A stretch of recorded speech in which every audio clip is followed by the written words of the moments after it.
నంద్యాల స్థానిక సాదిక్ నగర్ ఇంటి వద్ద పార్క్ చేసిన బైక్ ను కొందరు కిలాడీలు ఎత్తుకెళ్లిన ఘటన నంద్యాల పట్టణంలోని స్థానిక నగర్లో సంచలనంగా మారింది. సీసీ కెమెరాకు దొంగతనం దృశ్యాలు చిక్కడంతో రంగంలోకి దిగారు పోలీసులు. బైక్ పై ఇద్దరు యువకులు వచ్చారు. అందులో వెనుక కూర్చున్న ఒక యువకుడు బైక్ నుంచి కింద దిగి పార్కింగ్ చేసిన వాహనాల దగ్గరకు వెళ్లాడు. బయట ఎవరైనా వస్తారేమో అని గమనిస్తూ మరో యువకుడితో కలిసి బైక్ లో దర్జాగా వెళ్లిపోయిన సీసీ వీడియో కెమెరాలు రికార్డు కావడం జరిగింది. పార్క్ చేసిన వాహనాలని టార్గెట్ చేస్తూ దొంగతనాలకు పాల్పడుతున్నారు. బైక్లే లక్ష్యంగా దోపిడీ చేసేందుకు పక్కా ప్లాన్ వేసి వాహనాలను మాయం చేస్తున్నారు. దీంతో వాహన యాజమానులు లబోదిబోమంటూ పోలీసులను ఆశ్రయిస్తున్నారు. వాహనాలు పార్కింగ్ ఉండే వాటిని టార్గెట్ చేసి వారిని తీసుకుని వెళ్లేందుకు ముందుగా ప్లాన్ వేసుకుంటున్నారు కిలాడీలు. ఆ తర్వాత అర్ధరాత్రి పగలు అనే తేడా లేకుండా పార్కింగ్ చేసిన ప్రదేశాల్లో ఎవరూ లేని సమయంలో దర్జాగా వచ్చి వాహనాలను ఈజీగా దోచేస్తున్నారు.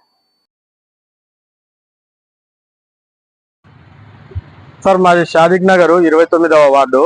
మా బైక్ ఫ్యాషన్ ప్రో యథావిధిగా రోజు నైట్ ఇంటి ముందరనే పెట్టి సైడ్ లాక్ చేశాము. కానీ మార్నింగ్ లేచి చూసేసరికి మా వెహికల్ ఎవరు దొంగలించారు.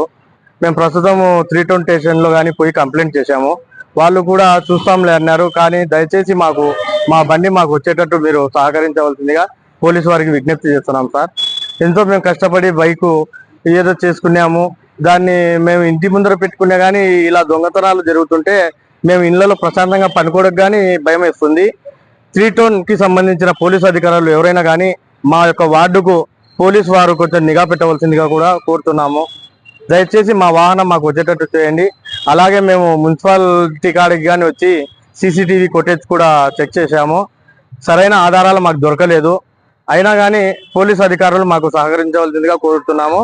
మా వీధిలో దొంగతనాలు ఎక్కువైనాయి సార్. దయచేసి పోలీసు అధికారులు మాత్రము 29వ వార్డు షాదిక్ నగర్ లో కొంచెం పోలీస్ నిఘా ఏర్పాటు చేయవలసిందిగా కోరుతున్నాము. నా పేరు అజీజు, మాది షాదిక్ నగర్. మేము యథావిధిగా ఇంటికాడ బైక్ నైట్ పార్క్ చేసుకున్నాం. బండి పార్క్ చేసి గుర్తు తెలియని వ్యక్తులు వాహనం తీసుకువెళ్ళినారు ఎవరో. ఆ సీసీ కెమెరాలో కూడా రికార్డ్ అయింది. అది కొంచెం 3టౌన్లో కేసు కూడా పెట్టినాము. అది పోలీస్ అధికారులు కొంచెం మాకు న్యాయం చేయాలని కోరుకుంటున్నాం.